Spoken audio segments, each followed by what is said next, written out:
Veja no ICL Notícias, segunda edição. Na sua rede social, um comunistinha de meia tigela fica falando mal dos Estados Unidos, do Trump, e daqui a pouco tá querendo estudar nos Estados Unidos, né? Fronteira vigiada. Em guerra com Xandão, governo Trump apela para a restrição de vistos.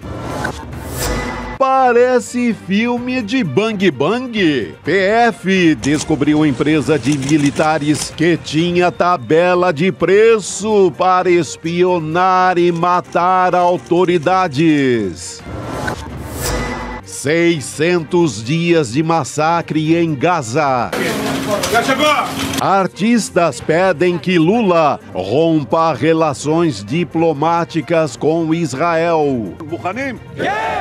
O ICL Notícias, o jornalismo verdade, está no ar.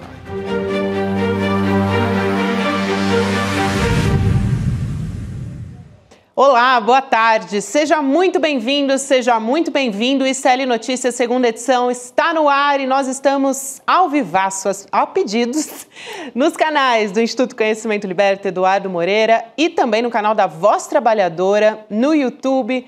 Seja muito bem-vindo também você que nos acompanha pela Pop TV e você que nos ouve também na Web Rádio São João, diretamente... Sempre em Quixadá. Quixadá, no nosso querido... Terra de Raquel de Queiroz. É isso aí. Terra da Galinha Choca. Terra boa. E dos ETs. Lá tem muito ET também, viu? É campo de ET. Todo dia baixa um. Caramba. Eu já vi, hein? É terra de Chico Sá. Eu já vi, mas não estava em condições técnicas de avaliar direito, né? Ah, então, entendi. Condições quando você vê ET, porque suas condições técnicas não são muito boas. Eu achei excelente essa definição de condições técnicas. Falando em condições técnicas, já temos condições técnicas de chamar Cris Serra para conversar com a gente. Por favor. Cris, que bom ter você com a gente no início desse programa, logo de cara. Boa tarde para você também, querida. Boa tarde, Gabi, Chico. Olha, Chico, eu estava te ouvindo. Eu quero dizer que essa história de ET eu conheço bem, viu? É, né? Aqui em eu estou falando de Casimiro de Abreu e Casimiro de Abreu tem uma história de um ET que ia baixar, mas é que na última hora, isso foi nos anos 70, 80, o ET desistiu de aparecer, Chico. Meu Deus do céu. E tem também aquela história lá dos discos voadores, mas é no seu Pará, né? Durante a ditadura militar, que teve uma operação famosa lá de discos voadores, envolveu exército, etc. Mas vamos para a realidade. Vamos, e a realidade é dura, viu, meus amigos? Não tá fácil, não tá a realidade fácil. Também não. Vamos falar olha, vamos respirar fundo, porque mais um dia a gente vai falar de governo Trump, a gente vai falar do ministro Alexandre de Moraes e também Eduardo Bolsonaro. Vou trazer um pouquinho de contexto aqui para a gente já começar a nossa conversa na nossa mesa redonda. Então, a gente tem ameaça... Mais um dia contra a nossa soberania brasileira. Está muito longe dessa história acabar, pelo menos por enquanto. Hoje, o governo dos Estados Unidos anunciou uma restrição de visto contra autoridades estrangeiras que eles estão dizendo que são, abre aspas, cúmplices de censura, fecha aspas. Então, quem anunciou essa decisão foi, mais uma vez, o secretário de Estado dos Estados Unidos, o Marco Rubio. E faz pouco tempo também que a gente ouviu da boca do secretário de Estado que tinha grande chance de sanções contra o ministro Alexandre de Moraes. Então, essa história. E aí, na rede social do Elon Musk, o X, ou então o antigo Twitter, se você preferir, o Marco Rubio também falou sobre essa nova medida. Aí tem um textão dele falando sobre a importância da liberdade de expressão para os estadunidenses, mas vou destacar aqui especificamente um trecho em que ele diz: estrangeiros que trabalham para minar os direitos dos americanos não devem ter o privilégio de viajar para o nosso país, seja na América Latina, na Europa ou em qualquer outro lugar. Os dias de tratamento passivo para aqueles que trabalham para minar os direitos dos americanos acabaram. E aí, né, gente, prontamente, Eduardo Bolsonaro, já se jogou para surfar essa onda junto, já publicou nas redes sociais. Aliás, tá traduzido aqui o que ele postou nas redes sociais. Mas vale a pena a gente fazer aqui, né, a ressalva de que ele usou um inglês abrasileirado também. Ele falou, estamos full of that, we are full of that. E, na língua inglesa, a expressão correta é had enough. Mas vamos lá. É um vendido, né? Até nas expressões, em tudo, né? Não é só ele não, viu, Chico? Daqui a pouco a gente fala de mais um parlamentar que surfou também nessa onda. Mas ele disse, parabéns, no Brasil estamos cheios, né, disso, a gente está de saco cheio. A América está trazendo esperança para todos os lutadores pela liberdade. Ele que já está em condição de investigado também, né, pelo Supremo Tribunal Federal por influência política lá nos Estados Unidos para intimidar o nosso judiciário brasileiro, né, Cris? Mais um capítulo dessa história e que pode, aliás, a diplomacia brasileira está bem trabalhando nos bastidores a respeito disso, né? Onde temos, Cris? Gabi, Chico, vocês me ouvem bem? Porque teve uma interferência aqui na rede. Não, tá estamos tudo bem. certo. Cris, palavra é contigo. Que bom, que bom. Gabi, a gente até falou isso, acho que na semana passada, porque o governo dos Estados Unidos, pessoas pelo menos do governo dos Estados Unidos vinham dando sinais de que essa medida seria tomada em algum momento, né, e agora esse anúncio, de fato, dá mais concretude a essa ameaça, né? Eu acho que, sim, há grandes chances, de fato, de o ministro Alexandre de Moraes do Supremo ser o alvo ou um dos alvos dessa medida. Agora, é importante, de uma medida, aliás, absurda, né, mas eu acho importante também a gente assinalar aqui uma coisa.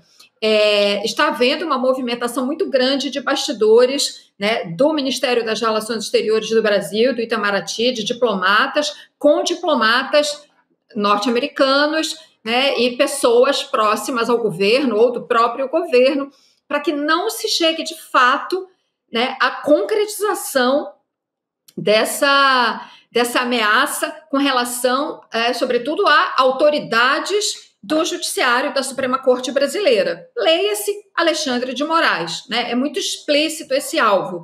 Então, embora tudo indique que a medida será adotada com esse objetivo, né, de constranger o ministro Alexandre de Moraes, pela importância dele, do cargo dele, né, como ministro da Suprema Corte, e o alcance, a repercussão que uma medida dessa, né, feita, aliás, talhada sob medida para ele, para ameaçá-lo e constrangê-lo, isso teria uma repercussão muito grande nas relações entre os dois países. Isso caracteriza, sim, uma violação da soberania brasileira.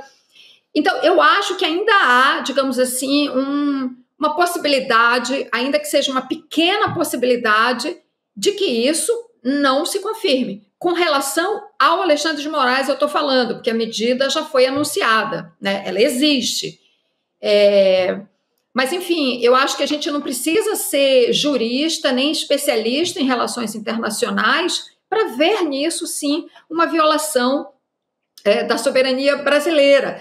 Agora, o que está por trás disso? Claro que há essa movimentação toda do Eduardo Bolsonaro lá, de setores extremistas, né, de outros extremistas de direita brasileiros que moram nos Estados Unidos e que têm conexões também com os extremistas do governo Trump, que são muitos, ele próprio um extremista, né? Mas eu acho que o que pesa, de fato, muito é a questão das Big Techs. Elas não querem se submeter a nenhum tipo de decisão do judiciário de outros países, né? Não admitem, e isso a medida deixa muito, a maneira como foi noticiada, né? Está muito claro, né, que eles não aceitam nenhuma regra que implique em moderação de conteúdo, enfim, das Big Techs. Isso é impossível, isso não pode ser colocado na relação entre dois países, né, porque são empresas. Toda empresa que atua num outro país tem que se submeter às regras desse outro país. Sempre foi assim. Mesmo as grandes multinacionais, né, no passado, eu estou falando, no passado até então recente, que se instalam aqui no Brasil, né, elas precisam se submeter às regras do país.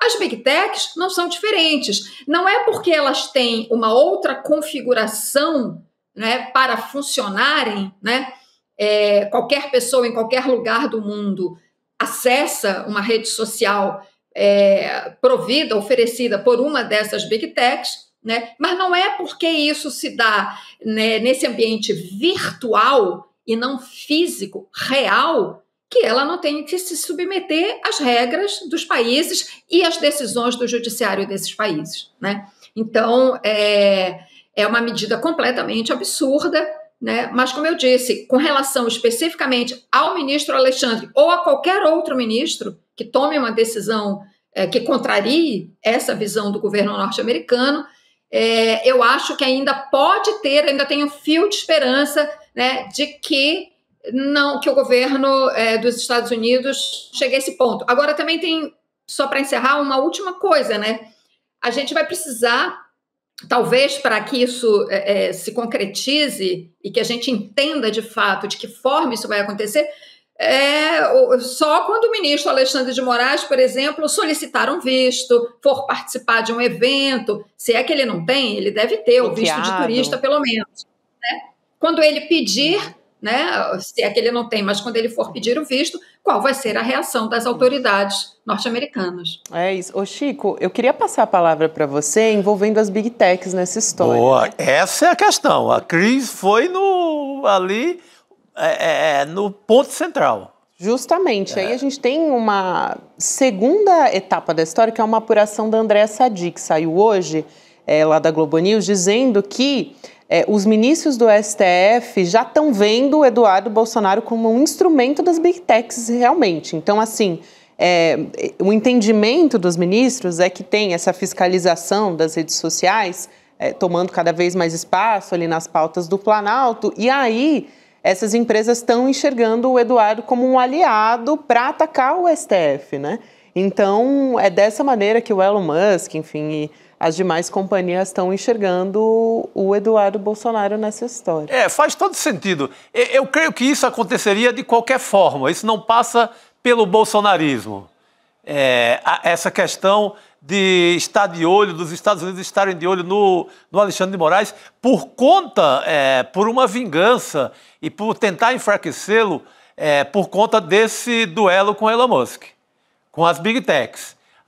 Só tem um grande desejo que une todo o governo norte-americano hoje, essa ideia de que as Big Techs, em qualquer lugar do mundo, são intocáveis. Esse é o grande instrumento de guerra deles. Essa é o ponto principal da história dele. Aí você tem esse capítulo do bolsonarismo, vai o Eduardo por lá, e deve estar sendo usado também pelo próprio Elon Musk, por tudo, para incendiar a história. Mas o capítulo principal é a questão das Big Techs.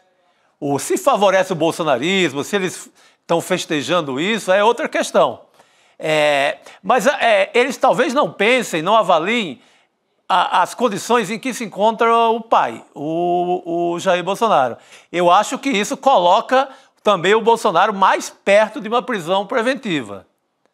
Você vê que o Bolsonaro está cada dia mais enrolado, já há elementos que mostram obstrução de justiça, no que ele manda dinheiro de PIX arrecadado em campanha no Brasil, em campanha para anistia, manda para o filho, para sustentar o filho lá fora, isso já... E uma vez que a campanha do filho é de enfraquecimento do STF e de tumultuar o processo no STF, há obstrução de justiça. Tem outra coisa que revelaram hoje, que é o telefonema para o Mourão, tentando interferir junto às testemunhas. Outro ponto de obstrução de justiça. Então, cria-se assim, um ambiente de prisão preventiva. Eu não estranharia se isso acontecesse muito rápido. Eu estou preparado para alguma coisa nos próximos dias, porque há elementos. E se eles vão para esse clima de guerra, de provocando lá nos Estados Unidos, de confiança extrema no Marco Rubio, divulgando isso a toda hora, além do Eduardo Bolsonaro, hoje eu vi também o Paulo Figueiredo, o neto do ditador, ele diz que levou com o Eduardo Bolsonaro para o Marco Rubio não só o nome do Xandão, tem todo o Supremo Tribunal Federal e outras autoridades, mas está lá também Flávio Dino, Carmen Lúcia, todo mundo. O Rodrigo Pacheco, coincidentemente, são os mesmos que estavam na mira desse grupo que revelaram hoje, o grupo de pistolagem, o grupo chamado C4, que é Comando de Caça a Comunistas, Corruptos e não sei o que mais. Esse mesmo grupo de milicianos e de pistolagem tem também, coincidentemente, esses mesmos nomes, Flávio Dino, Rodrigo Pacheco, é a mesma coisa, é a mesma turma, agindo da mesma forma. O Chico, aproveitando essa história, porque você citou a possibilidade do Bolsonaro ser preso e disso estar se aproximando, né? A gente teve até a coluna do Igor Gadelha falando que ele está atuando assim pessoalmente, ligando para as pessoas, né, para tentar interferir ali no depoimento de testemunhas. Então, levando em conta todo esse cenário que a gente está vendo, esse cerco do governo dos Estados Unidos contra o Alexandre de Moraes, o Eduardo Bolsonaro, publicamente e ativamente trabalhando para influenciar em toda essa história, eu não duvido realmente que a gente tenha algum andar da carruagem eu acho nesse que sentido. Pode se criar um ambiente. Quando ele toca fogo nessa história com os Estados Unidos e o filho fica em campanha, eu acho que, e eu já vi depoimentos do advogado do Bolsonaro, isso não é um ambiente bom, não é um clima jurídico bom. Sim. Você puxa para si, no mínimo, uma tornozeleira, uma prisão domiciliar. Porque aí pode virar uma interferência. Ah, né? Total. Se não havia nada de obstrução, agora nós temos, em vários pontos. Então, é um cenário bastante... A gente teve uma interrupçãozinha? Não, estamos retomando aqui a conexão com a Cris. Voltou, Cris. Alô, ICL, bote a turma de plantão, porque essa prisão pode acontecer. Porque eles estão... Esse cenário que o Chico está desenhando é bastante plausível, porque a gente vê eles esticando a corda, né? O campo pró-Bolsonaro. Seja lá nos Estados Unidos, esses extremistas todos, essa gente toda aí, Paulo Figueiredo, etc., seja aqui no Brasil, com essas revelações, né, de telefonemas e não sei o quê, isso é esticar a corda. E aí eles podem calcular mal a dose, né, dessas medidas meio que desesperadas, talvez agora, nesse momento, né, e isso levar, sim, aí a corda arrebentar e levar a uma decisão do Supremo no sentido de uma preventiva, de uma tornozeleira, como disse bem o Chico. É um cenário, de fato, bastante plausível. Boa, Cris. A gente fala tanto aqui, até onde vai esticar essa corda, talvez eles estejam testando ali o limite mesmo dessa corda, né? Agora, eu queria, especificamente nesse assunto envolvendo o governo Trump, o Alexandre de Moraes e o Eduardo Bolsonaro, trazer o posicionamento do ministro das Relações Exteriores, porque agora ele está falando publicamente sobre isso, né? O Mauro Vieira, ele falou hoje sobre essa restrição dos vistos, né, dos Estados Unidos a autoridades estrangeiras, e aí ele foi ouvido na Comissão de Relações Exteriores de Defesa Nacional da Câmara. O que ele mencionou? Achei interessante isso, Chico e Cris. Ele mencionou o Barão de Rio Branco para dizer que o Brasil não tem parceiro incondicional e que a nossa soberania vem em primeiro lugar. E ele também defendeu o multilateralismo, dizendo que essa é uma ferramenta brasileira importante para se defender do autoritarismo. Então a gente tem esse trecho da fala do Mauro Vieira. Vamos assistir? Boa.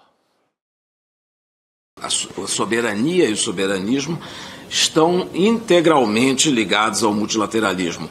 O Brasil só pode ser soberano, como dizia José Maria da Silva Paranhos Júnior, Barão do Rio Branco, ele precisa e deve ser soberano e deve cuidar dos interesses nacionais antes de qualquer coisa, como eu mencionei na alguma resposta anterior, quando ele disse já no final da vida, num artigo, que o Brasil não conhecia alianças ou amizades incondicionais e que vinha sempre, sobretudo com os mais fortes, disse ele, e que o importante era, em primeiro lugar, o interesse nacional. O multilateralismo é a plataforma para que países como o Brasil, que não tem armas nucleares, não tem grandes exércitos e tudo, se defendam.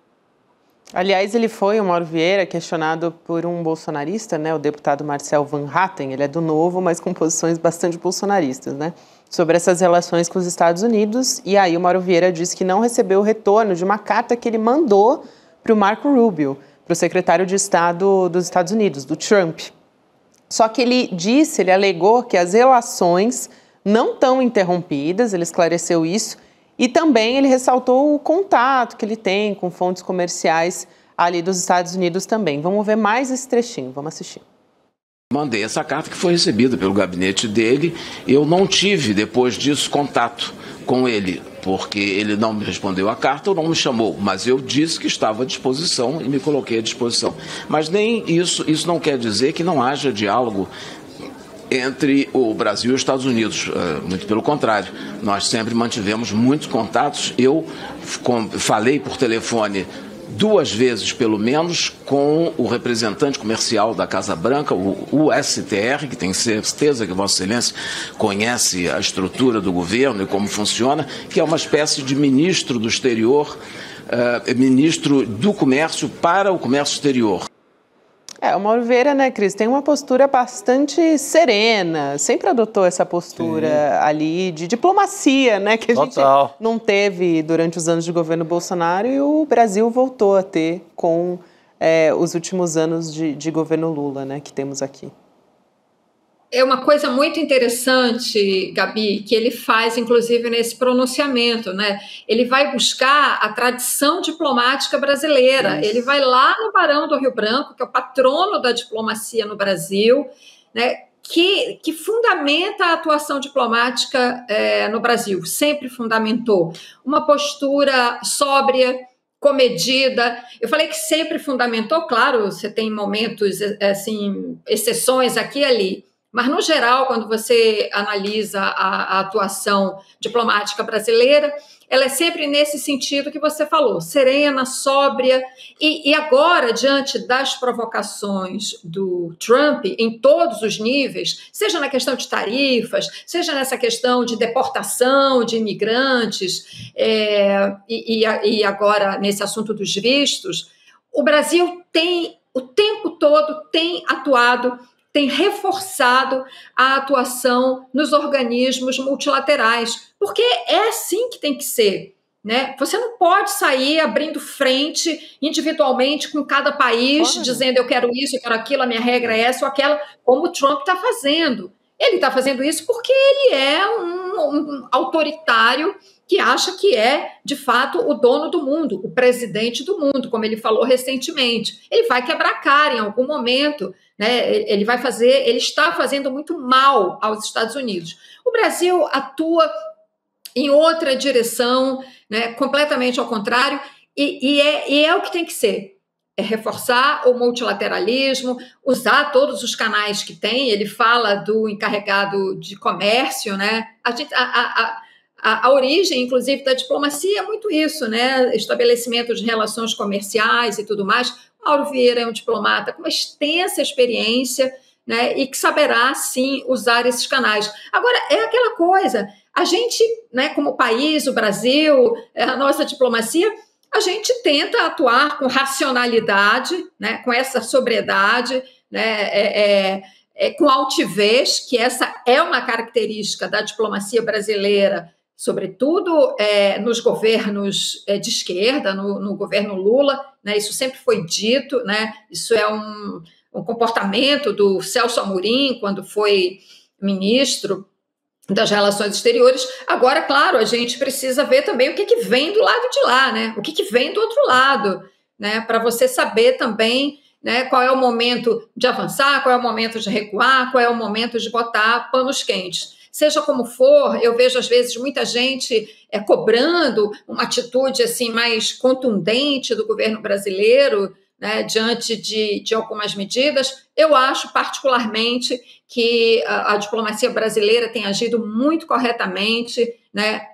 Alguém tem que ser o adulto na sala, né, como a gente diz, e a diplomacia brasileira tem agido nesse sentido, nessa relação com o Trump, né, nesses tempos aí que a gente está vendo muito tumultuados na relação dos Estados Unidos com o Brasil. Cris e Chico, eu vou passar a palavra para você, Chico, mas queria ressaltar aqui uma observação. O Rodrigo Viana já está chegando aqui para entrar com a gente no ICL Notícias segunda edição, mas ele já está de olho aqui na nossa mesa redonda, nas nossas discussões. E ele reparou ali na imagem da Comissão de Relações Exteriores que o Mauro Vieira ele está falando bem à frente de um busto do Barão de Rio Branco. Então, eu não sei se a gente consegue colocar aqui as imagens, né? Protegido pelo Barão ali, né? Mais uma vez, o momento que o Mauro Vieira, a gente está ouvindo a fala dele, mas aparece logo atrás, ele está ali na frente, né, sentado naquela bancada, e logo atrás está o busto. Então, simbólico, queria chamar a atenção para isso. Aí, está na tela agora a imagem. Essa é a parte da grande diplomacia brasileira, né? Que tem também o Oswaldo Aranha, o Barão do Rio Branco, essas figuras. E o Brasil, na diplomacia, tem feito o jogo correto. E não tem se antecipado, se afobado para anunciar retaliação. Não houve ainda nenhuma medida concreta. Você não pode, como política diplomática, avançar e dizer, não, vamos punir aqui e acolá se caçarem vistos, vamos punir esse e acolá. Não. Você pega a questão econômica. Vê como a diplomacia agiu bem. Até agora não saiu daqueles 10% que estão sendo negociados setores por setores. Não houve nenhuma medida a mais do governo Trump, como houve, por exemplo, com o México. Ele tem enchido mais o saco do México do que do Brasil. Óbvio, também tem a questão da fronteira, é algo mais delicado para os Estados Unidos.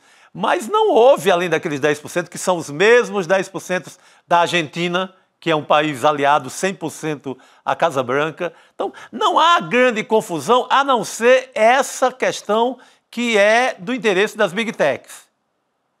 Aí é que está. O Bananinha, o Bolsonaro, eles entram ali no contrapeso. Eles celebram isso, eles querem uma punição para o Alexandre de Moraes, mas a guerra principal é Big Tech contra essa ideia delas serem minimamente controladas em algum lugar do mundo. Eu quero aqui ressaltar também, Chico e Cris, que a gente teve resposta de outros bolsonaristas. Eu tinha citado um Marcel Van Hatten, sim, que é do Novo, no caso, né? Mas o Nicolas Ferreira, lógico, né? Lembra que eu tinha comentado que mais um a surfar na onda, além do Eduardo Bolsonaro, ele, obviamente, também foi para tentar surfar essa onda, o deputado Nicolas Ferreira. E aí ele, claro, defendeu o posicionamento dos Estados Unidos e não do Brasil. Né? Mais um vendido, né? Os caras são tudo entregues. Patriota, né? Patriota de pátria alheia, né? Claro que ele defendeu os Estados Unidos nessa decisão de suspender os vistos para estudantes, no caso.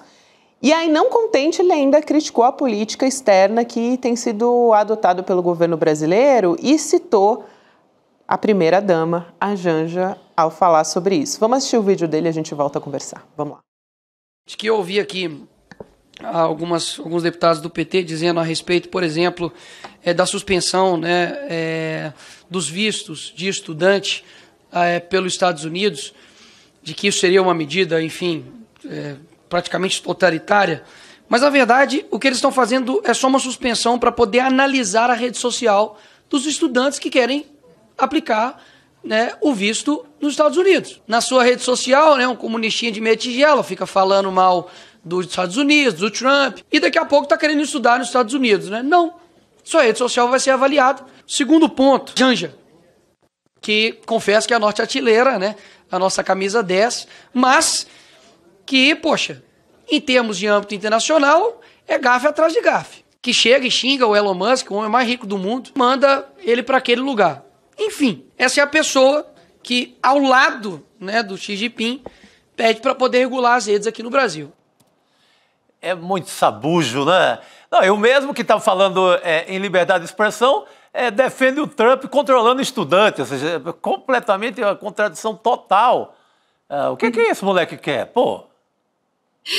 Chico e Gabi, é impressionante isso, né? A terra da liberdade de expressão, né, que pressupõe a liberdade de crítica. Não, eu agora vou analisar a sua rede social, porque se você criticar o governo Trump, aqui você não entra. Né? Ou seja, olha, passo a passo a gente está vendo, né, o governo Trump adotando medidas de caráter autoritário, de caráter totalitário.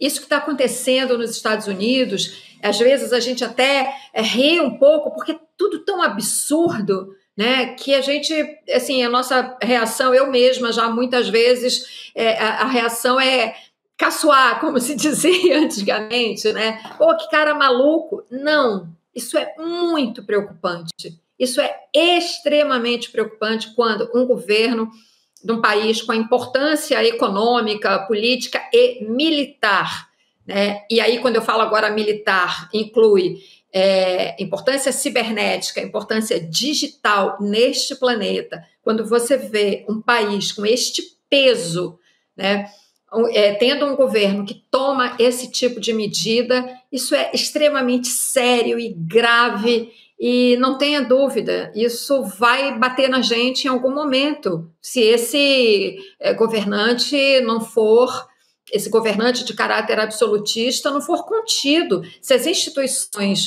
dos Estados Unidos, de fato, não forem capazes de contê-lo. Há muitas reações, né? O judiciário norte-americano tem reagido a muitas medidas, mas é que o governo Trump toma tantas medidas tão fortemente totalitárias o tempo todo, que o judiciário norte-americano também fica meio que, né, esmagado por tantas demandas, digamos assim, né, e talvez não consiga responder com tanta rapidez, né, a adoção e a consolidação desse tipo de medida. Então, o que o Trump vai deixar de herança para os Estados Unidos, se ele for, de fato, até o final do mandato, né, ele deixa um legado tão pesado, que ainda que ele seja sucedido por um presidente que tente desfazer o que ele fez, isso vai demorar tanto tempo a ser desmontado, que a gente vai sentir essas ondas de choque por muito tempo, mas muito tempo. Um estrago sem tamanho, né? Nas instituições, em tudo. A justiça norte-americana tem tentado, de juiz de primeira instância, tentado aqui e acolá, segurar casos de imigrantes que estão sendo... Outro dia eu vi uma criança com câncer e não era devolvida nem da Venezuela, nem era devolvida para a Venezuela. Iria com a mãe para El Salvador, sabe? Porque acabou numa prisão lá, uma loucura total. A justiça tenta, mas ele passa por cima. O avião já tem saído, a justiça não tem segurado avião nenhum. O avião já tem ido embora com casos assim, absurdos. E, Chico, a justiça, muito rapidamente, claro, a justiça não consegue, né, evitar a concretude de medidas que ele toma, e também outros países atingidos por decisões dos Estados Unidos, né, também não têm conseguido reagir a isso, e, ao contrário, até colaboram, como você citou agora há pouco, o caso de El Salvador, né, que criou um presídio gigantesco que está recebendo pessoas deportadas dos Estados Unidos que não são salvadorenhas, né, essas pessoas não são de El Salvador, não estão sendo deportadas para o seu país de origem. São cidadãos de outros países, mas que estão sendo deportados pelos Estados Unidos e vão para esse presídio em El Salvador, que ninguém sabe o que está acontecendo com essas pessoas. É que nem quando os Estados Unidos mandavam aqueles presos, na época pós-atentado de 11 de setembro, que mandou dezenas de prisioneiros para a base naval de Guantánamo, em Cuba. Você nem sabia, a pessoa ficava lá décadas sem processo. A mesma coisa agora com El Salvador, né? Então você ainda tem esses países que estão colaborando com esse tipo de medida do governo Trump. É isso, gente. Eu quero propor aqui também a gente abordar uma pauta importantíssima que a gente tem conversado desde ontem à noite no ICL Notícias segunda edição, que são as ofensas machistas, para dizer o mínimo, racistas também, de ontem, contra a ministra do Meio Ambiente, a Marina Silva. A gente continua repercutindo isso hoje. Aliás, foi muito falado nas redes sociais, na internet. As menções a Marina Silva explodiram e acho que tem que ser assim. Quero fazer até aqui uma menção à Vivian Mesquita, né? Nossa amiga, colega aqui, que fez uma fala importantíssima hoje de manhã. Um beijo para Vivi. Obrigada por essa fala. Uma bela abertura no ICL1 hoje, hein? Que importante. Sem me sentir com a aula assim, a alma lavada. Parabéns, Vivian. Lindo. Foi realmente importantíssimo. E aí, Para a gente poder falar a respeito desse assunto, eu queria rever o momento em que o presidente da Comissão de Infraestrutura do Senado, o bolsonarista Marcos Rogério, ele pediu que a Marina se colocasse no lugar dela. Então vamos reassistir. Senador Chico Rodrigues, mas eu não vou me vitimizar, não. Se eu fosse uma mulher submissa, eu não sou. Agora sexismo, ministro. Senhor presidente. Com todo respeito, ministro. Senhor presidente. Eu gostaria que eu fosse, eu não sou. Senhor presidente. Eu vou falar. Me respeite, ministro. Eu estou lhe respeitando. Me respeite. O senhor que tem que Senhor falar. presidente. Me respeite, ministro. Me respeite. Você ponha no teu lugar. Vossa Excelência tem a palavra. Isso, presidente! Não venha me chamar. Não venha. Ministro de Estado. Que desrespeito Ministro de Estado. com a ministra? Não, Vossa Excelência está me chamando. absurdo. Vossa Excelência está atribuindo a esse presidente como sexista. Não sou sexista. Absurdo!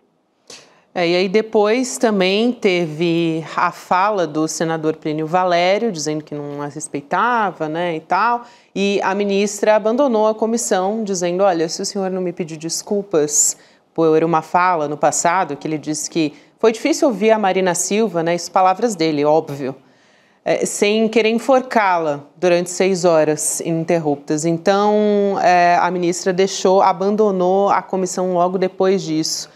E acho que fez muito bem. A gente segue falando sobre isso, sobre a violência política e violência contra a mulher também, contra a ministra Marina Silva. Levou o movimento de mulheres em lutas, que é o MEL, né, a lançar um abaixo-assinado pela cassação do senador Marcos Rogério. Eu vou pedir para a nossa produção colocar aqui na tela esse print aqui para mostrar, né, o abaixo-assinado, mas fizeram um post nas redes sociais ali dizendo o nosso lugar é na política. Esse já é o do abaixo-assinado que você pode assinar acessando o site. Aí eu vou divulgar direitinho aqui, também pedir para a nossa equipe colocar no nosso chat para você poder acessar, fica mais fácil. Mas é o www.mel.org.br/Marcos Rogério Cassado. Quem tem divulgado essa campanha, saindo em defesa da ministra Marina Silva, é a Manuela Dávila, que conversa com a gente agora também. Eu já agradeço a Manu por aceitar nosso convite. Seja muito bem-vinda, querida. Que alegria conversar com vocês, mesmo que num contexto tão ruim, né? Porque cada vez que uma mulher é vítima de uma violência dessa, todas nós mulheres que já fomos ou que somos frequentemente vítimas, nos sentimos novamente vitimadas, né? É um efeito dominó, mas fico feliz que o ICL sempre traz as boas pautas, as boas lutas e as boas denúncias. Infelizmente, Manu, você pode falar com propriedade sobre isso, né? Mas eu vou passar a primeira pergunta para a Cris Serra e na sequência a gente segue conversando. Vamos lá, Cris. Manuela, que bom poder conversar e contar com você aqui no ICL. Eu queria te perguntar o seguinte, porque é óbvio que naquela cena toda que a gente viu ontem tem um componente machista muito presente, muito evidente, né? Se fosse um ministro homem ali, aquela tropa de choque não teria atuado assim, com tanta coordenação, com tanta brutalidade coordenada, como a gente viu ontem, né? Omar Aziz, Plínio Valério, Marcos Rogério, os três parece que combinaram ali, né? Mas eu queria ouvir a tua análise, porque eu acho que ali tem um outro componente muito evidente também. Esse Congresso, em especial este Senado que a gente está vendo agora, é uma rede de negócios, né? Não é um parlamento, não é um Senado no sentido original do termo. O Plínio Valério tem negócios ilegais no Amazonas, por sua vez o Omar Aziz também tem interesses coordenados com ele, e a Marina, me parece muito claramente, ao atuar em prol do meio ambiente, ela, de fato, impede esse tipo de negociata que interessa a esses políticos. Eu queria te perguntar qual é a tua leitura desses componentes todos misturados ali ontem naquela cena, se você viu esses componentes que pelo menos formaram a minha percepção. Cris, também fico feliz de conversar contigo. Deixa eu te dizer, essa tua pergunta, ela é muito interessante, porque são duas questões que se complementam. Primeiro, nós precisamos ter certeza entre nós que se fosse um homem defendendo as mesmas ideias da Marina, o tratamento seria diferente. Quando o Marcos Rogério diz ponha-se no seu lugar, ministra, se existe um lugar para ela estar, para uma mulher preta como Marina Silva estar, que não era aquele, qual lugar é esse? Essa é a frase mais comum, ele não foi sequer criativo para falar conosco, para vociferar o seu machismo, né? Ele usou um clássico do machismo e da misoginia. Então, o Brasil, é um país que tem menos mulheres participando da política do que a Arábia Saudita. Eu trago sempre esse exemplo porque se eu perguntar para qualquer pessoa do Brasil qual é a sua imagem sobre a vida das mulheres na Arábia Saudita, essa pessoa responderá que é pior que o Brasil. Pois bem, o Brasil tem índices piores de participação política do que a Arábia Saudita. Então, vejam bem, ele diz isso como uma norma ou uma forma regulatória da presença das mulheres no espaço público. E isso tem um impacto gigantesco. Quando nós pedimos a cassação do Marcos Rogério, nós pedimos porque nós sabemos o que acontece quando um comportamento como o dele é autorizado.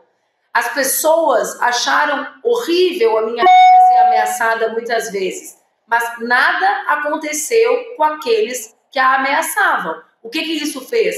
Isso tornou esse comportamento um comportamento aceitável. Hoje, não é apenas a minha filha. Os filhos de quase todas as mulheres parlamentares são vítimas de ameaças. Percebe? Então, nós tratamos o caso do Marco Rogério como um caso do Senado debater. Esse é o comportamento aceitável? Vocês acham que isso é compatível com a conduta de um parlamentar? Vocês acham que esse é o exemplo que um homem público deve dar a todos os homens do Brasil? Porque eu fui uma figura pública desde os meus 22 anos. Eu era fumante, vou contar uma coisa pra vocês. Eu era fumante, eu fumei dos meus 13 aos meus 29 anos. Aí, Cris, me diziam assim, tu não fuma em público porque tu esconde? Eu não. Eu não fumo em público porque eu sou a mulher mais jovem, a mulher mais votada da história do Rio Grande do Sul. Eu não quero que nenhuma pessoa ache que é bacana ser fumante. Porque não é. É uma dependência química, é horrível. Como exemplo, eu mudei a minha vida pública para que as pessoas não vissem, não atribuíssem um valor legal. Não é bacana. E não era escondido, eu era uma mulher adulta, sustentava o meu vício. Era porque eu sabia o peso, a responsabilidade de ser uma pessoa pública. Qualquer mãe que está me ouvindo em casa sabe o que é exemplo. Eu, às vezes, vejo uns defeitos na minha filha e eu penso, nossa, igualzinha a mim, nos defeitos. O exemplo. Assim como eu vejo qualidades maravilhosas, né? Ele pensa, igualzinha a mim ou ao meu marido. Vejam bem, então, o Senado precisa decidir se esse exemplo pode, se isso pode. Além disso, Cris, existe uma outra questão que é muito importante. A misoginia é um instrumento de legitimação de discursos. Porque o Brasil é um país machista. Vejam o caso do impeachment da Dilma. Eu posso afirmar peremptoriamente que o golpe foi misógino, correto? Mas seria incorreto dizer que o golpe se deu por causa da misoginia. A misoginia era o dispositivo de legitimação pública dos interesses do golpe. Eles não diziam assim, vamos dar o golpe para fazer a reforma trabalhista, vamos dar o golpe para retirar direitos, vamos dar o golpe porque a Dilma tem uma agenda diferente da nossa. Eles diziam, ela é mulher, ela é ruim em economia. Ela é mulher, se ela tivesse um namorado, a economia brasileira estava melhor. Ou seja, a misoginia legitimava a agenda do golpe. Então, sim, o que aconteceu com a Marina foi misoginia, foi violência política de gênero. A serviço de quem está? A serviço de uma agenda. É usado para legitimar uma agenda. E aqui está o pulo do gato. É por isso que nós, mulheres de esquerda, somos as mais atacadas. Porque nós representamos, veja as votações que as mulheres têm. Quando a gente fala de Tarília Petroni, uma mulher negra de Niterói, professora, essa agenda dessa turma é uma agenda muito mais popular. O que eles fazem? Eles usam o sistema de desinformação do Brasil, é todo baseado em gênero e raça, gente. Todo baseado em gênero e raça. Porque eles sabem a força das mulheres. Nós, os progressistas, é que às vezes vacilamos sobre a dimensão dessa força. Eles não, por isso que eles nos atacam tanto. Então, sim, eu só fiz essa introdução, Cris, porque eu tenho medo que, ao falar da pauta ambiental, a gente subestime o que é a violência que as mulheres estão sofrendo na política. Nós, no instituto que eu presido, a Gabi sabe, a gente já conversou sobre isso, a gente tem um serviço que chama-se Plantão Colmeia, de atendimento a mulheres parlamentares em situação de violência. A gente tem serviço psicológico, jurídico e comunicacional. Gente, as nossas parlamentares, elas estão destruídas. É horrível lidar com o drama de ver o filho ameaçado pela sua atuação política. É horrível ler 24 horas por dia que é incapaz. Vocês acham que eu não sei da minha capacidade? É claro que eu sei. Sou uma mulher que estudou muito para chegar onde eu cheguei, que trabalhou muito para chegar onde eu cheguei. Eu não tenho nenhum parente importante, nunca tive partido grande. Mas vocês acham que é fácil todos os dias, desde os 22 anos, ouvir que é burra? Ou ouvir que era só bonita? É evidente, não é normal. Ou ouvir que vai ser morta, ou ler detalhes sórdidos sobre a própria morte, encontrar uma pessoa na rua sendo uma mulher pública, a pessoa vem abraçar, não saber se vai abraçar ou se vai matar. Essa é a vida de todas as nossas parlamentares. Então, minimizar o que a Marina, se acontece com a Marina, nós no Instituto estamos desesperadas. Porque amanhã, em qualquer Câmara de Vereadores, vão fazer pior. Porque não tem Globo, não tem ICL, não tem ninguém. Com a Marina, que mostra na TV, fazem isso, vocês imaginem na Câmara no interior do Rio Grande do Sul, em Jaguarão, onde tem a Maria Fernanda sozinha, ou no interior, no sertão nordestino. Percebe? Onde não tem grande mídia, onde não tem repercussão nacional. Então, o que aconteceu ontem, a nós nos desespera, porque nós já estamos perdendo mulheres na política. Nós já estamos. Eu já não concorri uma eleição por causa disso, a Áurea Carolina já não concorreu por causa disso. Estou falando dos nomes que vocês conhecem. Né? O que acontecerá se esse ato não for um ato de virada na eleição do ano que vem? Nós não temos como saber nem como mensurar. Eu quero agradecer muito, Manu, pela sua fala, que o Chico Sá estava tomando nota enquanto você falava, eu acho que é... Claro, as frases da Manuela eu coleciono, eu sempre anoto. E como eu tinha ressaltado no início, infelizmente a Manuela tem experiência pessoal, né, nisso e também na carreira, e muitas mulheres desistem desse caminho. Muitas deputadas já desistiram, a Áurea Carolina, por exemplo, aliás, não desistiu, né? Ela continua atuando ali, é uma ativista muito importante, mas saiu, deixou de se candidatar como deputada por conta disso. Porque você não... mesmo que seja mulher com toda a coragem do mundo, mas está sob ameaça. O alvo é total, e é sobre o filho também, é sobre a família inteira.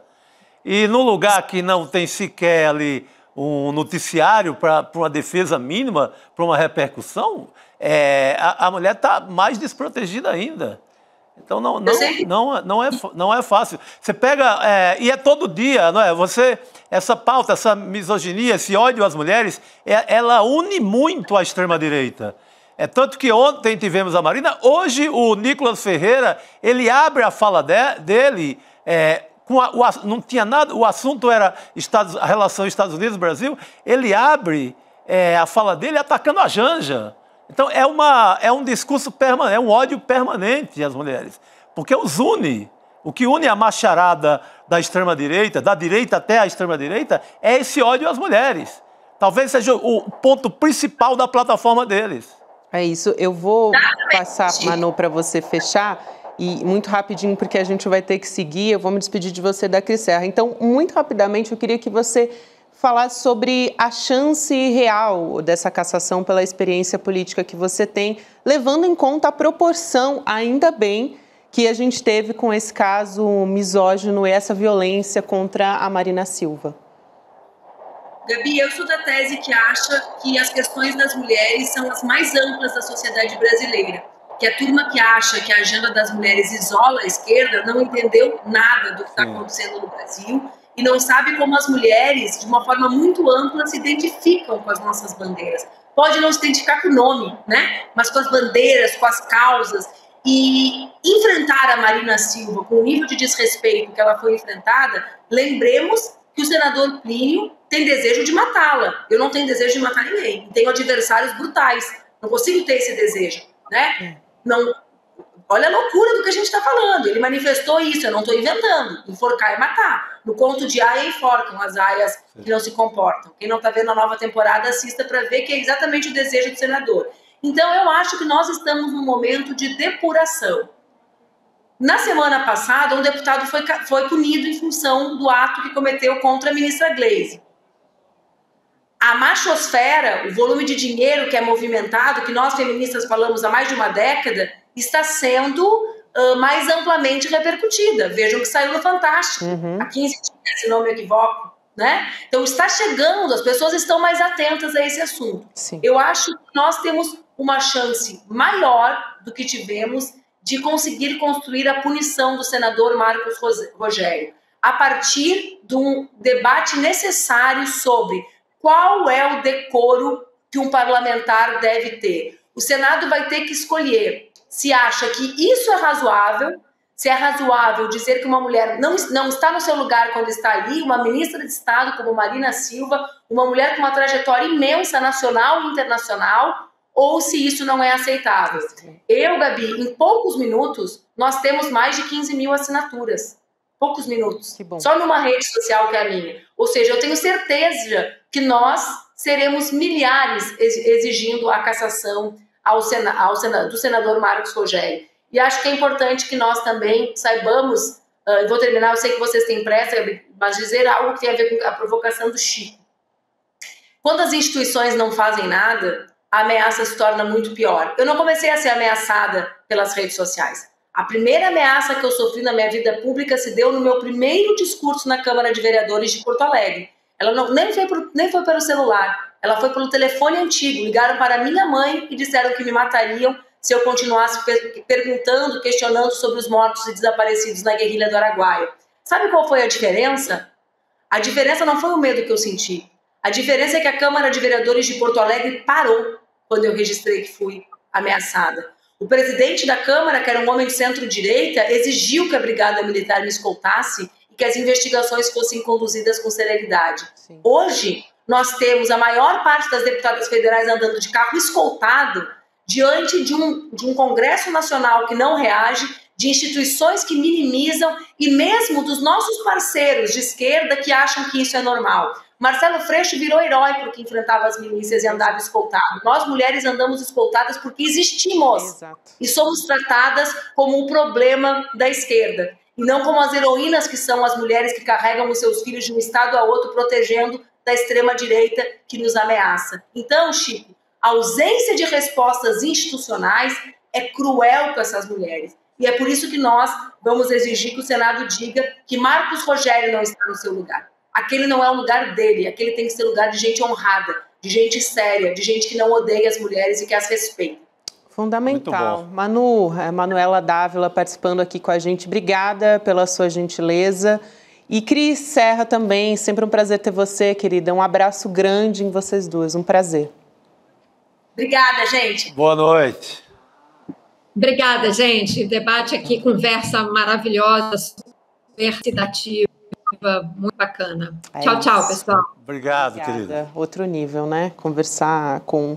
Muito bom. Com mulheres inteligentes aqui. Excelente. Elevar o nível desse debate. Inclusive, agora, é para elevar também mais o nível do nosso debate aqui na nossa mesa redonda, vou chamar o nosso parceiro diário. O homem... Chega mais. Gente. Eu não tenho roupa para entrar aqui, né? Que é isso, a gente que não tem roupa para te receber, então, né, Rodrigo Viana? Que rasgação de Boa seda, noite né? Boa noite. Hoje a gente está, né? Vamos tocar adiante. Vamos rasgar mais cedo. Linda amizade. É isso. Estão pedindo para eu ir mais para a esquerda. Não sei o que quer dizer isso. Tá bom, pronto. Será que é mensagem subliminar? Eu acho que é, da nossa direção. É para acertar aqui.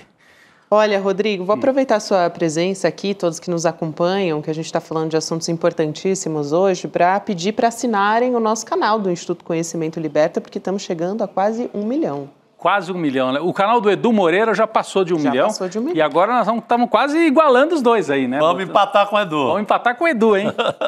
Vamos empatar com o Edu. Olá! Nossa Senhora, é daqui para... Olha, falta mais de meia hora para acabar o ICL2, dá para chegar. Dá tempo, hein? Tá subindo. Muita gente que está nos acompanhando, às vezes não tem inscrição, né? Porque acompanha e esquece, mas não né? Se inscreve. Olha, do Instituto Conhecimento Liberta. Isso.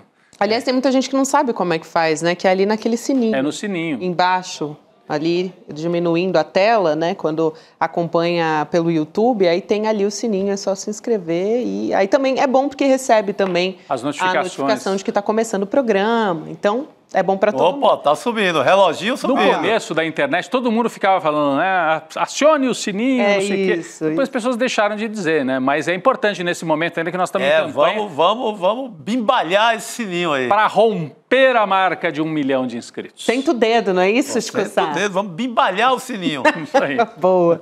A gente espera que, quem sabe, até o final desse programa. Eu vou botar fé aqui na nossa comunidade que a gente chega. Estamos chegando, olha só. Vai ter surpresa, hein? Vai tá. Vai ter surpresa agora disparou, Chico. Agora é taxímetro de rodoviária. Tá parecendo... Vai lá em cima. Não, isso aí é taxímetro nervoso quando você pega táxi no Rio de Janeiro, que os caras põem um aparelhinho lá que o negócio roda rapidinho, agora, saindo do aeroporto. Você diria, Rodrigo Viana, não para este homem? Não tem como.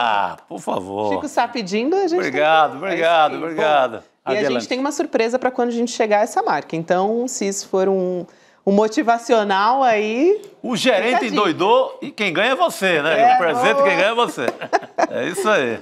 Falando em marca que a gente chegou, a gente teve o nosso no alvo do Império Malafaia, o nosso Spotify, YouTube, né? Enfim, o podcast aqui investigativo do CL batendo 1 milhão já também, viu? Que maravilha. A gente está acompanhando semanalmente e amanhã tem a estreia do nosso documentário também do Império Malafaia, hein? Então, se você que não se inscreveu, se inscreve aí que dá tempo em sln2.com.br. Amanhã tem a estreia do documentário, também tem a conversa do Edu Moreira com o Igor Melo, com a Juliana Dalpiva, para saber tudo que está nos bastidores desse documentário também. Então, vale a pena.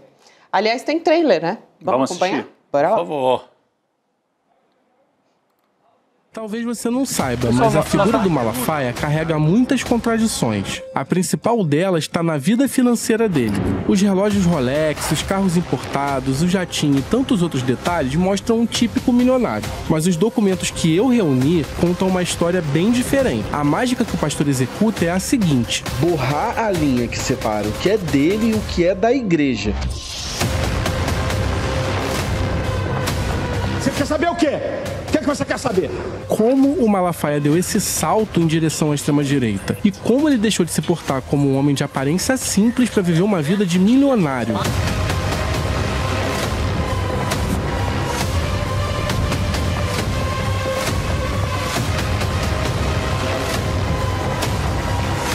Posso cravar isso por causa de um outro documento que permanecia escondido até hoje. E eu vou revelar para você com exclusividade. Não faz isso não, cara. Entender quem Silas Malafaia é de verdade. Vocês estão com informação aí que eu tô até admirado. Aí... Eu estava aqui tentando escutar aqui perto da Gabi. Eles vão achar que a gente estava fazendo fofoca. Aqui no bastidor. Imagina, a gente jamais faria fofoca. Jornalista não gosta disso. Não, a gente não faz fofoca, não.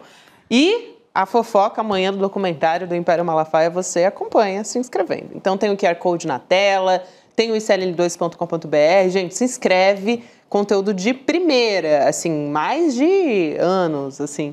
Aliás, mais de um ano, né? Acompanhando essa história toda. Ele ficou, o Igor Melo. E com novidade em relação ao podcast, né? Isso. Se o podcast já é de arromba, assim, imagina o documentário. Com informação que você fica até admirado, né? Então, é muito boa essa frase. A edição é excelente também do material. Boa. Aliás, Rodrigo, você ali nos bastidores estava acompanhando tudo com a gente, eu contei, viu? Eu vi, né? Eu vi. Que você estava de olho ali. Não, eu achei interessante, né? O Mauro Vieira, ao se confrontar de maneira muito tranquila, né? Com o Nicolas e com outros expoentes ali da extrema-direita, citou o Barão do Rio Branco, né? Que dizia que o Brasil não deve ter parceiro preferencial. Olha, isso era o Barão do Rio Branco. O Barão do Rio Branco, eles não devem saber, mas não era comunista, né? O Barão do Rio Branco era um barão, como o nome diz. E o Barão doRio Branco dizia, o Brasil tem que ter o seu interesse próprio. Não tem que ficar, não, nosso interesse preferencial é estar do lado dos Estados Unidos. Não, nem do lado da China. Tem que defender o interesse brasileiro. Mas eu achei curioso que o Mauro Vieira falou isso tudo bem ali debaixo da estátua do Barão do Rio Branco, né? Que fica ali no plenário da Câmara dos Deputados, Gabi. E quem colocou essa estátua naquela posição, sabe quem foi? O Eduardo Bolsonaro, quando foi presidente da Câmara da Comissão de Relações Exteriores da Câmara. Ele que decidiu. Isso sim deixa a gente admirado. Agora está desrespeitando o Barão? Mas é porque ele queria casar a imagem dele. Cada vez que fazia uma imagem do Eduardo Bolsonaro, estava lá o Barão aqui do lado. Então ele queria misturar a imagem dele com essa questão de relações exteriores, fixar essa imagem. Imagino que fosse isso, né? Agora ele está contribuindo para desconstruir. Para desconstruir.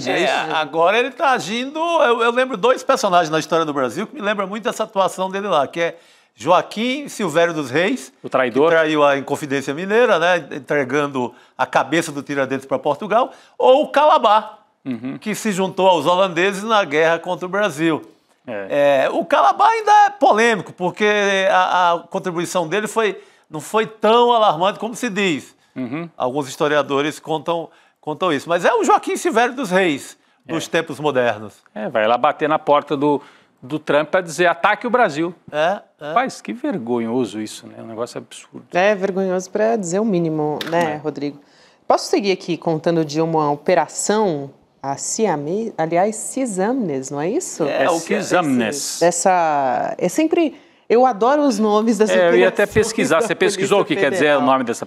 Vou deixar você pesquisar. Então vai lá. Então, enquanto passa a notícia enquanto trago isso, um pouquinho Boa. Também quero saber. Eu esqueci de pesquisar. Boa. A gente teve uma operação deflagrada hoje pela Polícia Federal, que é essa 7ª fase da Operação Cisamnes, que a gente vai pesquisar, não deu? Já pesquisei. Já pesquisou. O nome da mitologia persa. Olha só como a Polícia Federal está sofisticada. Cisamnes era um juiz corrupto que deu uma sentença favorável a um réu em troca de propina, segundo a mitologia persa. É por isso o nome da operação. Casa direitinho com a operação, porque justamente essa operação da PF investiga a corrupção em várias instâncias do judiciário. Então, interessante aí, sempre a gente pesquisar a origem de onde... porque tem compra de sentenças no Mato Grosso do Sul, né? Mas daí eles bateram com outra história, né? Estavam pesquisando, estavam investigando compra de sentença e bateram numa organização criminosa, é isso, Gabi? É isso. É muito interessante essa história, porque descobriram a existência de um grupo de militares da ativa e da reserva que abriram uma empresa para fazer espionagem,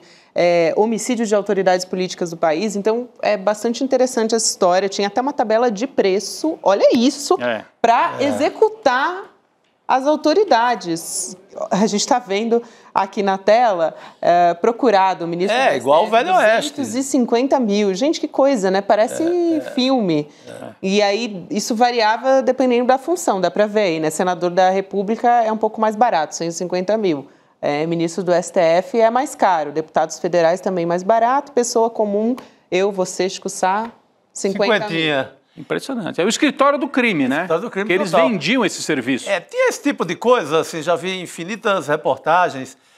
No tempo da pistolagem mais braba, no Nordeste, no Vale do Rio Doce, em Minas Gerais, no Centro-Oeste, no geral, aqui no interior de São Paulo, lá pro lado do Pontal do Paranapanema. Então, era comum essa tabela. Só que a tabela era vereador, a cabeça de um vereador, de um deputado estadual, um delegado, um juiz, era no escalão mais baixo. Agora chegaram ao Supremo Tribunal Federal. Aí chama atenção, Gabi, tinha essa tabela, era um escritório do crime, era composto, porque o escritório do crime lá do Rio de Janeiro, do Rony Lessa, era o pessoal da milícia, tinha PM, tinha alguns ex-PMs. Né? Nesse caso, ou Polícia Civil também, nesse caso aqui, militar, gente que já usou farda do Exército Brasileiro, oferecendo serviços de execução, de matar, de sequestrar. E no papel a empresa dizia que era uma empresa especializada em segurança privada. Segurança privada e tinha toda uma discurseira política. A gente vai eliminar comunistas e corruptos. Né? Comunistas, eles chamavam os ministros do Supremo, que de comunista não tem nada. Olha só, para você ter uma ideia e reforçar isso que você está falando, eles se autodenominavam, né, Comando C4. C4. Então, de caça de comunistas, corruptos e criminosos. Olha só, gente. Que era C4, vinha daí, né? Comando de caça... Mas é tão complexa essa história, ainda bem que a gente está indo aos pouquinhos aqui para a nossa comunidade conseguir assim, digerir, porque eles diziam que eram especializados em serviço de segurança privada. Aí, eles vigiavam as autoridades justamente para planejar a execução. E eles usavam garota de programa como isca. E garoto também. Garoto e garota de programa. Chegaram a executar. Tem um caso, pelo menos, de uma execução. Tem um caso de morte. Tem uma morte ligado à compra de sentenças de um advogado. Um advogado. E tem um coronel da reserva, pelo menos, chamado Etevaldo. Isso, Etevaldo Cassadini, que a PF se baseou até em documentos que foram encontrados ali na casa dele. Aí, a gente está vendo as imagens. Gente boa aí. Ele é investigado por instar militares durante o 8 de janeiro também. É pura coincidência. Bolsonarista de 4 costados. E eles usam essa nomenclatura, Grupo C4, Comando de Caça, e lembra, claro, o CCC, né? Que era o Comando de Caça aos comunistas da época da ditadura militar. E aí tinha um componente mais político-ideológico, realmente. Era um grupo paramilitar de enfrentar na rua, em guerra, em briga. Teve na famosa Batalha da Rua Maria Antônia, aqui em São Paulo, o CCC ficou do lado dos estudantes do Mackenzie contra os estudantes da Faculdade de Filosofia, que eram considerados comunistas de esquerda.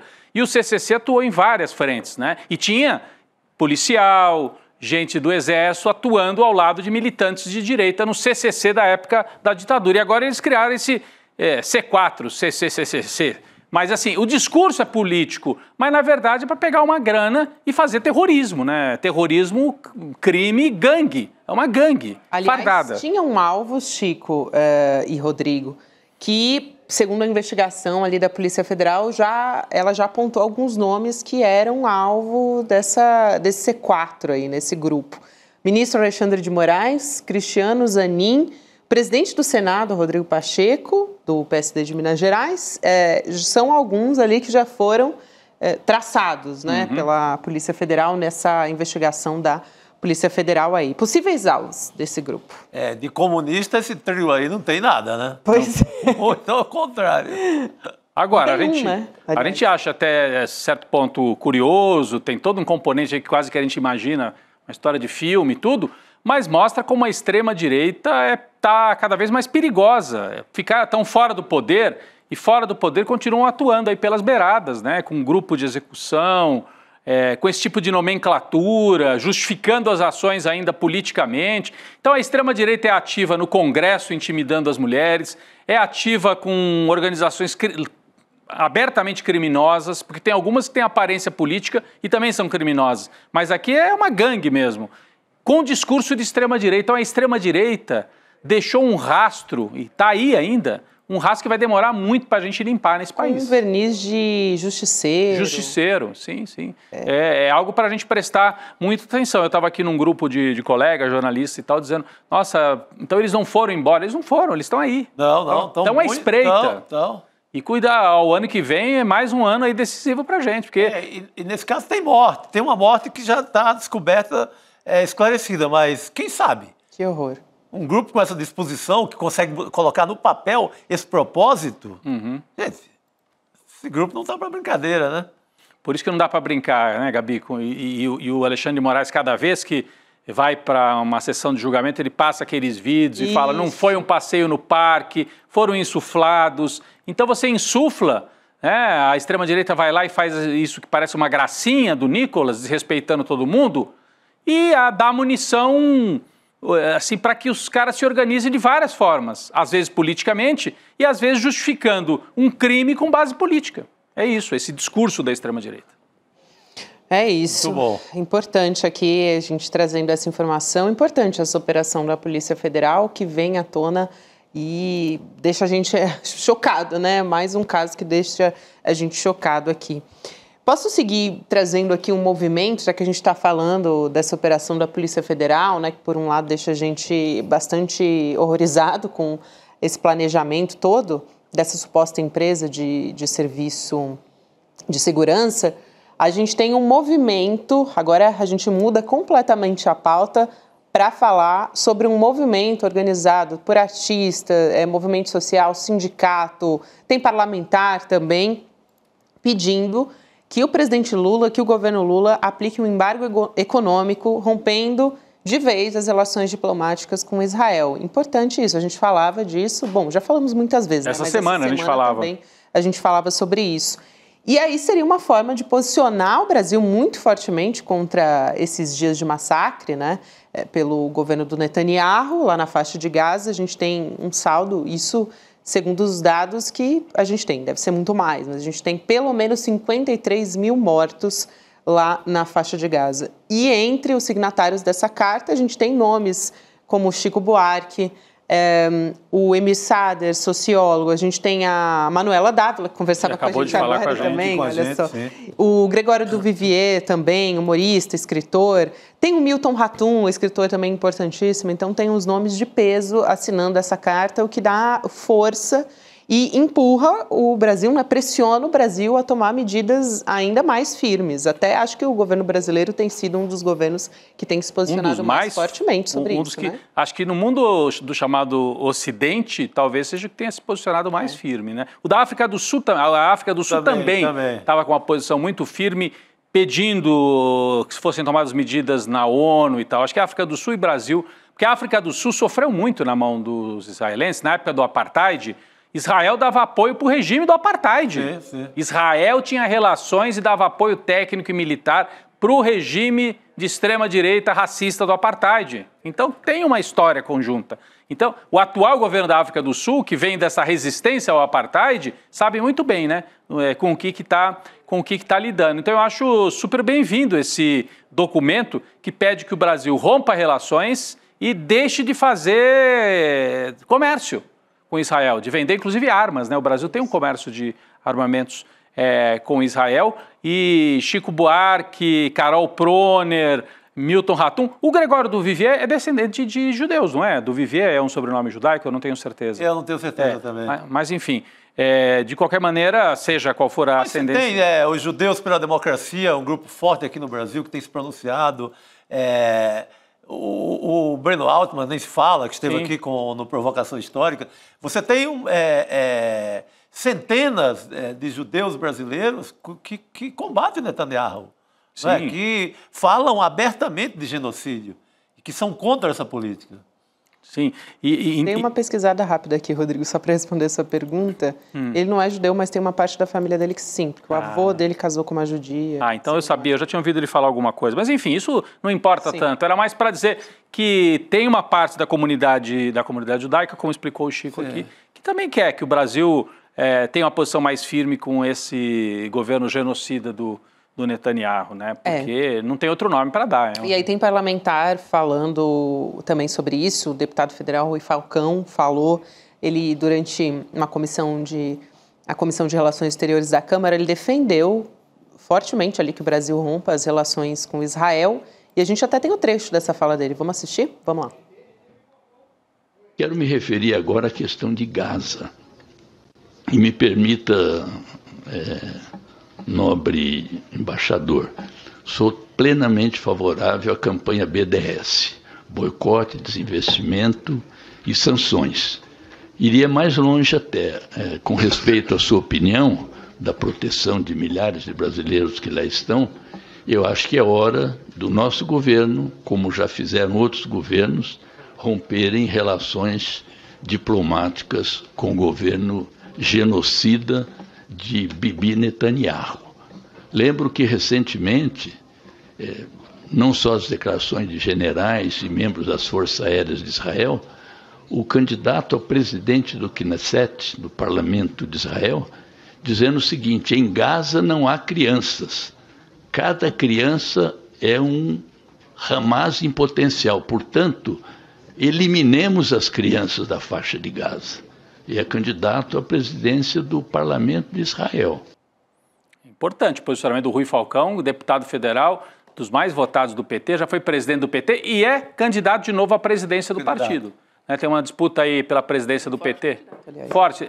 Tem o Edinho, né? O Edinho, ex-prefeito de Araraquara, que tem o apoio da ala majoritária ali do PT, do Lula e de outros, do Zé Dirceu. Mas o Rui Falcão já foi desta ala e hoje está num posicionamento um pouco mais à esquerda dentro do PT, e com essa posição muito firme aí em relação a Israel. Importante saber disso, né, Gabi?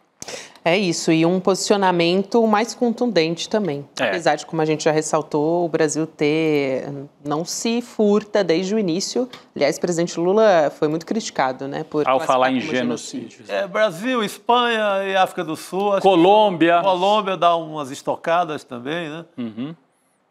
A gente segue aqui, quero trazer um assunto que a gente não conseguiu discutir tão profundamente, mas Chico Sá, eu também comentei sobre a coluna do Igor Gadelha, lá do Metrópolis, ele trouxe uma informação importante que implica o ex-presidente Jair Bolsonaro, gente, de que ele tem atuado pessoalmente para acertar os detalhes de depoimentos ali de algumas testemunhas da trama golpista no Supremo Tribunal Federal, Rodrigo. Não, e aí não estamos falando de algumas testemunhas, bom, no geral, mas uma testemunha especificamente é algo muito grave, porque ele ligou para o Hamilton Mourão, que senador. Foi o vice-presidente na época do Bolsonaro, presidente, ele era o vice, é senador, é um militar, é um ex-general, e o Hamilton Mourão confirmou para a coluna do Igor Gadelha que teve esse telefonema. E isso foi antes dele ser ouvido na sessão. Pouquinho antes dele ser ouvido pelo Alexandre de Moraes.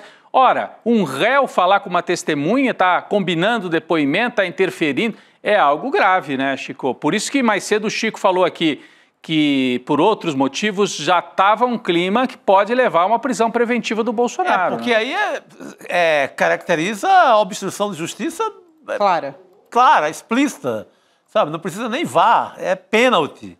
Pois é.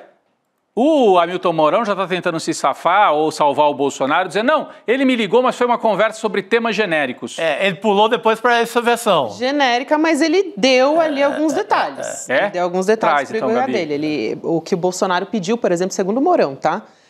Que ele pediu que o Mourão reforçasse ali no depoimento nunca ter ouvido qualquer menção do ex-presidente sobre algum tipo de ruptura institucional. Isso, assim, mais claro do que isso, não me parece muito genérico não, viu, Rodrigo? Não, isso o Mourão pode alegar que foi genérico, né, mas mostra que o Bolsonaro está agindo. Não, e mostra que o Bolsonaro temeu, de alguma forma, o depoimento do Mourão.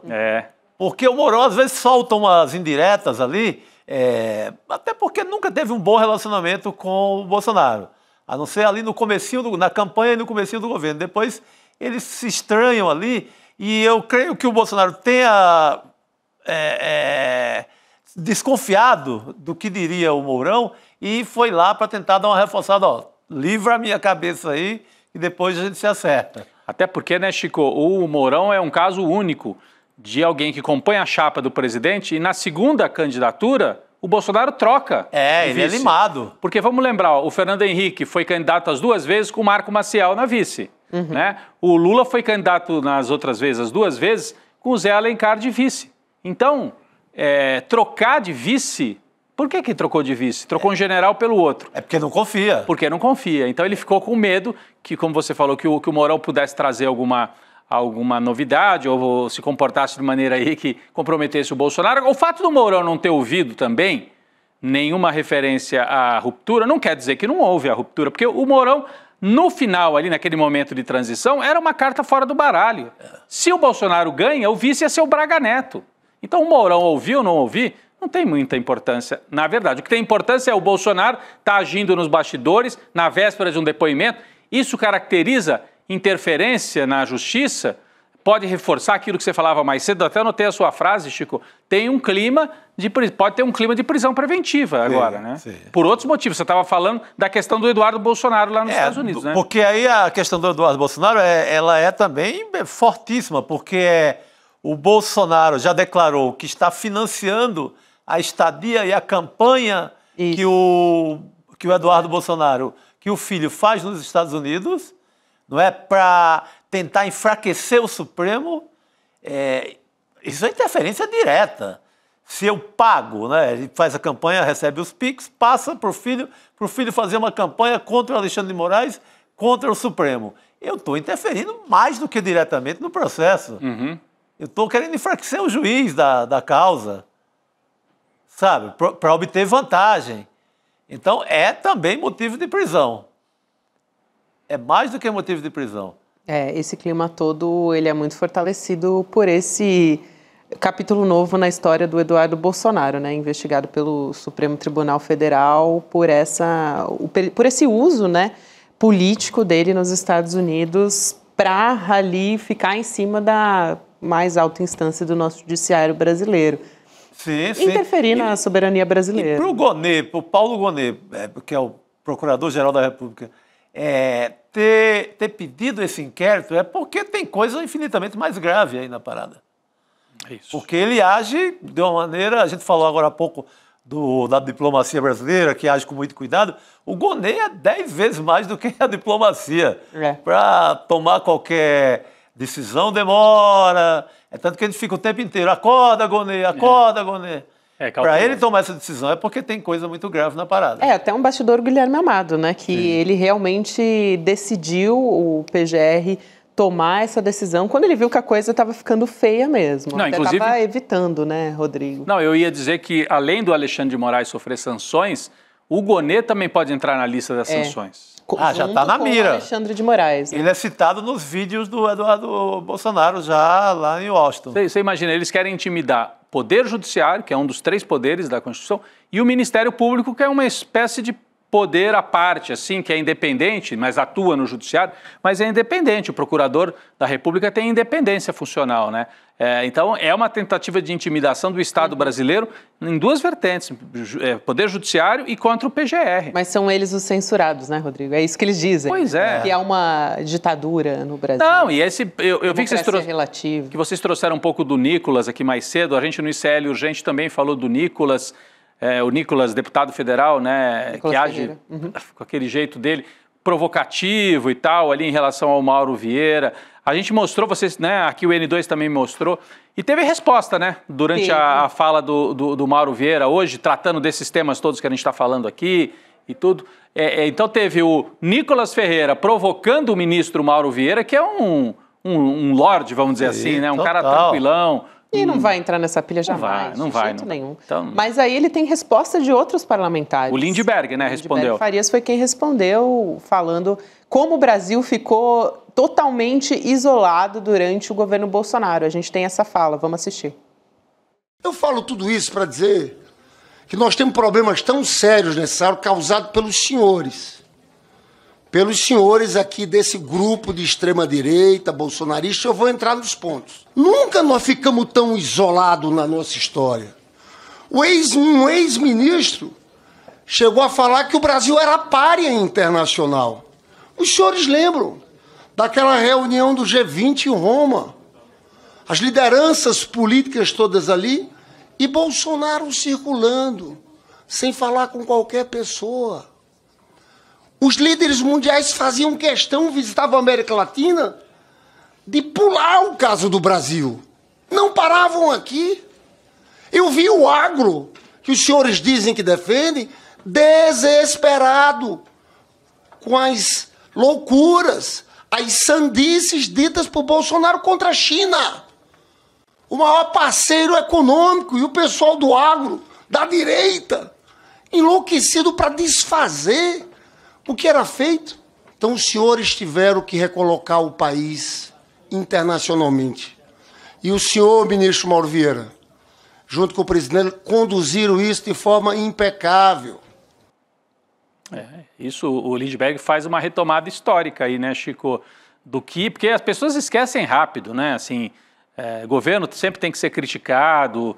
O Lula a gente pode ter vários motivos para cobrar na área econômica, na área da composição dos ministérios, mas o Lula teve que reconstruir, inclusive, essa relação internacional do Brasil. O Brasil estava isolado, teve esse ministro que era o Beato Salu. O Beato Salu das relações exteriores. O Ernesto Araújo. O Barão do Rio Branco deve ter dado dezenas de voltas o bigode do Barão do Rio Branco, imagina, com aquele homem lá.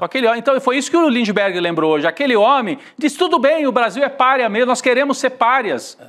É eles que queriam ser párias, o Brasil não quer ser pária. Aliás, o Ernesto Araújo, que era um dos grandes críticos do globalismo. Era. Então, agora eles vêm aí se apresentar, querer criticar, porque o presidente Lula tem uma postura, né, de dialogar com a China, dialogar com a Rússia, e sem também embarcar totalmente no projeto da China. O Brasil tem que defender os seus interesses, né? Então, eu achei muito bom ter essa resposta por parte do Lindbergh, sem que o Mauro Vieira precisasse rolar na lama com essa gente, que é uma gente completamente desqualificada, né? Negócio do terror. Se a gente for puxar a lista da época do Ernesto Araújo à frente do Ministério das Relações Exteriores, dá pano para manga, viu? Rodrigo, Chico. E o Lindbergh, dá pano para manga, e o Lindbergh lembrou essa cena famosa de um dos encontros internacionais, que o Bolsonaro estava sem clima, ele ficou tentando puxar papo com o garçom que estava servindo lá no evento internacional. Tinha uma rodinha de presidente aqui, ele se aproximava, ninguém puxava assunto, tratado como um sujeito que é um alucinado, né? Então ninguém dava pelota pro Bolsonaro, né? É isso que eles querem de volta para o Brasil? Ou talvez, agora com o Trump lá, o Bolsonaro, colônia. O Brasil colônia de novo, colônia de Washington. É esse o projeto que essa gente tem para o Brasil. Isso tem que ser debatido também no ano que vem. Que patriotas são esses? Em 2026, esse vai ser um tema para eles. A gente lembrou várias vezes aqui, no Canadá e na Austrália, essa turma que ficou muito trumpista perdeu a eleição. Dançou, né? Dançou. Então, se bolsonarismo, Tarcísio, que seja quem for, vai assumir isso, nós estamos fechadíssimos com o Trump, é para isso, para ser vira-lata dos Estados Unidos, pode ser ruim para eles. Isso é algo que pode ter algum peso no Brasil, né? Totalmente. Vale a pena lembrar. Gente, quero chamar vocês que ainda não se inscreveram no canal do Instituto Conhecimento Liberta. Estamos quase batendo 997 mil, hein? Opa! Aliás, quando a gente chegar a 1 milhão, reforço, vai ter surpresa. Faltam 25, é isso? Pra gente conseguir chegar lá? 23, vai ser, ainda dá tempo, ó, 2 minutos. Agora, ó, quem está nos acompanhando, se você não é ainda inscrito, aperte lá o sininho no YouTube para fazer esse reloginho andar, para chegar pelo menos a 997 mil. Eu acho que amanhã é o dia do 1 milhão. Ou é amanhã é quinta. Amanhã é quinta. Ou é amanhã ou é sexta-feira. Ou é na Jurubeba. Eu acho que vai ser Jurubeba da sexta. Na hora da Jurubeba, o Chico já vai estar, nós vamos estar no milhão. Aí a gente vai ser obrigado a abrir uma Jurubeba ao vivo, né? Vamos ser obrigados. Não vai ter jeito. Fazer o quê, né? Olha lá, tá subindo o reloginho aí. Então, você que nos acompanha ainda não tá inscrito no canal. Aliás, é o momento, né, de falar pro amigo, pra tia, pra família. Ó, se inscreve aí no canal e tal, pra gente chegar a 1 milhão e divulgar a surpresa aqui no ICL Notícias. Muito legal. Quando a gente fala que tem surpresa, você vê que sobe na hora, né? Mas tem surpresa mesmo, Vamos lá. Não é pouca besteira, não. É pra valer. É coisa boa. É isso aí, é coisa boa. Então já, ó lá, vamos bater, hein, gente? Dá. Vai que dá. 997 antes das 7 da noite. Vamos lá, vai virar. Vira. Chegou! Ô, garoto. Agora nós chegamos aos últimos 3 mil que faltam. Não, agora a gente vai para 1 milhão. É isso. Daqui é só para 1 milhão. É isso aí. Vamos nessa que hoje a gente tem provocação histórica, não é isso? Quem é o... Olá, temos provocação histórica, a questão do parto no Brasil. Flávia Rios, com o nosso professor e apresentador do Provoca, Lindener Pareto. Olê lá para ele. Olê lá. A gente começa com ele agora. A Flávia Rios, que é socióloga e acabou de lançar o livro A Questão do Parto no Brasil. Interessantíssimo, hein? Vamos acompanhar a partir de agora. Amanhã a gente está de volta e espero que batendo 1 milhão de inscritos. É isso, Gabi. Valeu, Chico. Boa noite para todo mundo. Obrigado. Nessa, até pessoal. amanhã. Comunidade. Atenção, é amanhã. Depois de mais de 1 ano de investigação, está chegando o momento de mostrar tudo o que Silas Malafaia nunca quis revelar. Amanhã, dia 29, a partir das 8 da noite, o ICL exibe o documentário Império Malafaia, uma investigação exclusiva sobre o patrimônio oculto, poder político e o uso da fé como escudo para ficar muito rico. Você vai ver os documentos, ouvir o próprio Malafaia e aí você tira suas conclusões. É de graça, é aqui no ICL.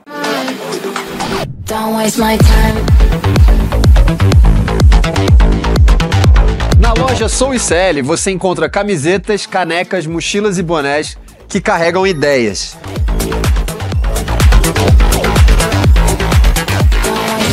Produtos com propósito para quem acredita em justiça, consciência e transformação.